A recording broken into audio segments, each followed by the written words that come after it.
অত্যন্ত চমৎকার করে আমার পিছনে যারা বাজাচ্ছেন বন্ধু মিউজিক, যারা সারা বাংলাদেশে নয় দেশের বাহিরেও সুনাম অর্জন করেছেন, সকলের প্রতি কৃতজ্ঞতা রেখে উপবিষ্ট যারা গুণীজন আছেন, সামনে দাঁড়িয়ে বসে আমার বাঁ পাশে অনেক মা বোনেরা আছেন, সকলের প্রতি সালাম শ্রদ্ধা রাখছি। আসসালামু আলাইকুম রহমতুল্লাহ। হ্যালো, আমি পুরো একটা লো পাচ্ছি, হাই লো মিলিয়ে থাকবে, দুইটা লাউড থাকবে ভোকালটা।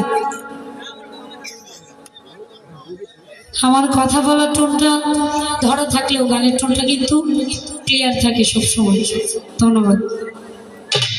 তো আমি ক্যামেরাম্যানদের দৃষ্টি রাখছি, দাদা ভাইদের প্রতি রিকোয়েস্ট থাকবে, যেহেতু বাতাস বইতেছে, অনেক সময় কাপড় মিস্টেক হয়ে যাচ্ছে, আমরা সবসময় ট্রাই করব ভালো কিছু ওঠানোর।